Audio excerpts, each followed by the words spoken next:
मैं अपने पैसा कमाने की जरूरत में लगाऊँ। मैं मानता हूँ कि इस समय भी मैं इतना पैसा नहीं कमा पाया कि मेरे परिवार को खुश रख पाऊँ, क्योंकि अभी उस समय का जो 15 साल पहले की दुनिया थी और अब की दुनिया में अंतर है। अभी बहुत सारी चीज़ें जो महंगी हो गई। पहले मोबाइल जो था, एक मोबाइल होता था बस्ती में और वहाँ पे लोग वेट करते थे कि अभी कॉल आएगा तुम जाके बैठे रहो।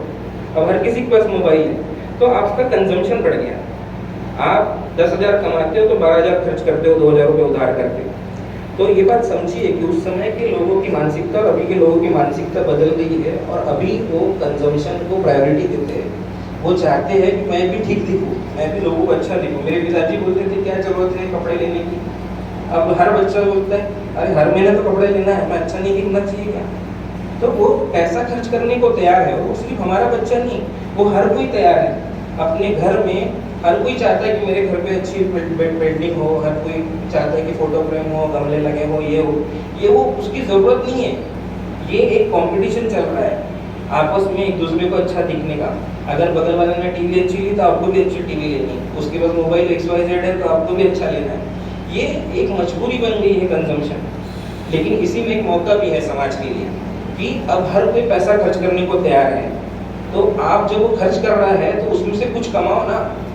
हर किसी का खर्चा जो है वो दूसरे की आय होती है। इस गणित को आप समझिए। अगर मार्केट में पैसा खर्च हो रहा है तो कोई ना कोई तो कमा रहा है। दिक्कत ये है कि बहुत कम लोग कमा रहे हैं और बहुत ज़्यादा लोग खर्च कर रहे हैं। अब वो जो कमा रहे हैं उसमें हमको हिस्सेदारी बनानी है। अगर आपको मैं समझाऊँ कि 10,000 रुपये अगर कोई कमा रहा है तो वो अपने घर के किचन में लगभग 4 से 5,000 रुपये खर्च कर रहा है। उस 4 से 5,000 में कम से कम वो 100 चीज़ें लाता होगा। उस 4 से 5,000 में जो 500 चीज़ें वो आ रहे हैं उसके किचन में, उसमें 10 चीज़ें आपकी क्यों ना हो, आपके बचत गठों के माध्यम से बनी हुई क्यों ना हो। अगर वो आपके बचत गठों के माध्यम से बनी हुई है तो आप किसी का रोजगार या किसी की कमाई नहीं खा रहे हो, आपकी मेहनत की खा रहे हो। वो खर्चा करने को तैयार है। ये आपको समझना होगा कि हर किसी का खर्चा करने की क्षमताएं बढ़ गई है या ज़रूरतें बढ़ गई है। अब उसके खर्चे को आपको अपनी इनकम बनानी है। तो मैंने 12-15 साल बिजनेस देखा या किया, उसमें मैंने कई सूत्र बनाए हैं। तो पहला सूत्र तो मैं 5 सूत्र बनाए हैं मोटे मोटे, तो हमारे राजेश जी हैं, मैं उनको हमेशा बताते रहता हूँ, वो कोया बिज वेंचर संभालते हैं। तो मैं चाहूँगा कि आप लोग इस सूत्र को सुन के जाए और समझ के जाइए और अपने जीवन में जरूर उतारिएगा। पहला सूत्र है कि सपना देखो। सपना देखना बहुत ज़रूरी है। सपना देखने से आप कल्पना कर पाते हो कि आपको करना क्या है, और आप अपने समझ से और अपने साथ के लोगों को साथ में लेके उस सपने को पूरा कर सकते हैं। सबसे बहुत ज़रूरी चीज़ है सपना देखना। दूसरी ज़रूरी चीज़ है कि आप अपने संसाधनों को समझो कि आप कौन हो, आप कहाँ खड़े हो और वहाँ से आप कहाँ जा सकते हो। जैसे कि मैंने बोला कि किसी के पास अगर 5 एकड़ ज़मीन है तो उसका संसाधन है, किसी के पास अगर कोई डिग्री है तो उसका संसाधन है, किसी के पास अगर कोई स्किल है, किसी को डांस करना आता है, किसी को नाचना आता है, वो उसका संसाधन है।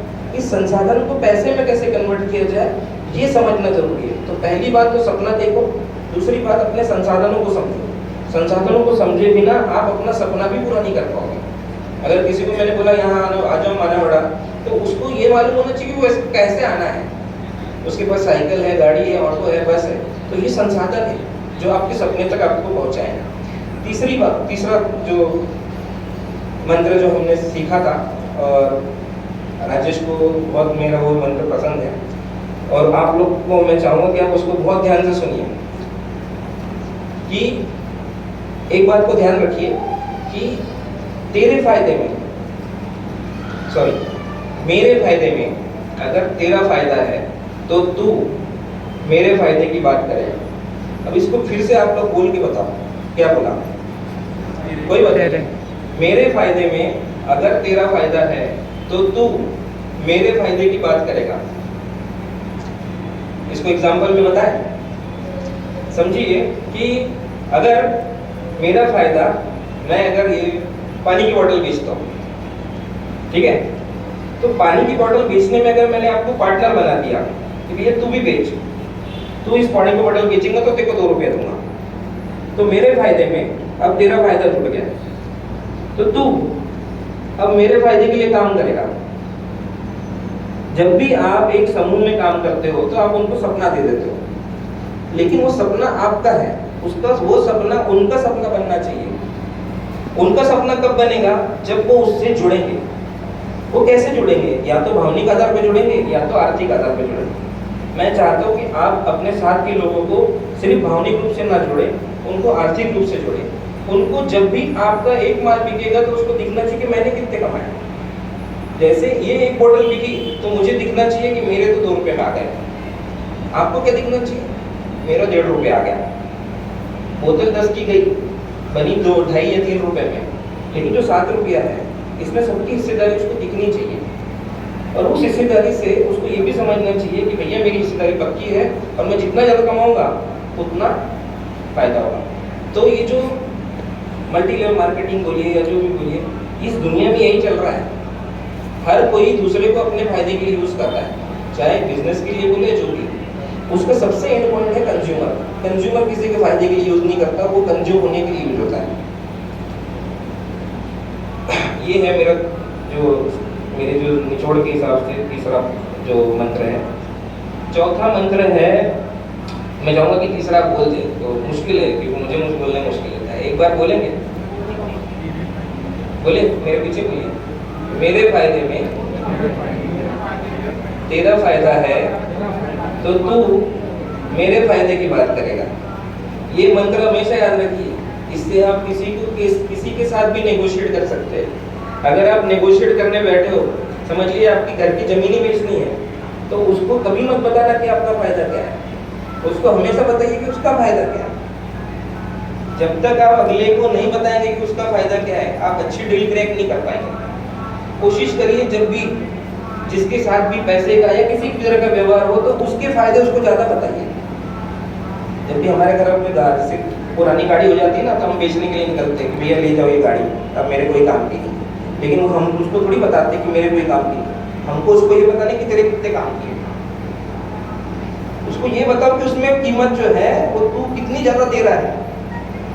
तेरे को जो चीज में 10,000 रुपये मांग रहा हूँ उसमें तेरे को 20,000 की चीज मिल रही है। तो आप लोगों को, क्योंकि मेरा समाज जो है पैसा या इन सभी से चीज़ों से जुड़ा नहीं है, तो मुझे बताना जरूरी है कि आपको नेगोशिएशन स्किल आनी चाहिए। चौथा सूत्र है कि फायदा जो है ना सेल में नहीं है, माल बेचने में फायदा नहीं है। कोई बोलेगा फायदा तो माल बेचने में है। सर माल बेचने में फायदा होता है क्या? माल बेचने में फायदा नहीं है, माल खरीदने में फायदा है। जिसने चीज सही खरीदी वही सही चीज बेच पाएगा। गड़बड़ क्या है कि दुनिया में हर चीज बिक रही है, लेकिन हर कोई पैसा क्यों नहीं कमा रहा? कमा वही रहा है जो जिसने वो चीज सबसे सस्ते दाम में और सबसे सही समय पे खरीदी। तो चीजों को खरीदना सीखो। चीजों को बेचना बहुत आसान है क्योंकि हर कोई खरीदने बैठा है, लेकिन खरीदना ये सबसे मुश्किल चीज है। कई बार आप लोग शेयर मार्केट देखते होंगे, बोलते होंगे अरे शेयर मार्केट में मुझे नुकसान हुआ। सर होता है ना नुकसान, इसलिए होता है कि आपने खरीदा गलत और इसलिए आपने बेचा गलत। अगर आपने सही समय पे खरीदा होता तो नुकसान हो ही नहीं सकता। तो खरीदना सबसे बड़ी कला है। खरीदने के लिए समय और कीमत दोनों जरूरी है। अगर हम लोग एकदम पीक सीजन में, जैसे कभी कभी सब टमाटर आ जाते हैं मार्केट में 1 रुपए किलो 2 रुपए किलो, तो अगर आप 1 रुपए किलो 2 रुपए किलो पे खरीद लो तो आप अच्छे दाम पे बेच लो। लेकिन उसी समय खरीदना भी गड़बड़ हो जाता है क्योंकि इतनी आवक है कि आप बेच नहीं पाओगे। तो कब खरीदना है, कैसे खरीदना है, उसको कैसे बचाए रखना है, ये भी बहुत इम्पोर्टेंट है। तो बेचने से ज़्यादा इम्पोर्टेंट है खरीदना। इसलिए खरीदने को समझो कि कैसे किस चीज़ को किससे कितने कम दाम पे और किस समय पे खरीदे ताकि उसका ज़्यादा दाम पे हम बेच पाए। तो ये था मेरा चौथा सूत्र। पांचवा सूत्र है कि आप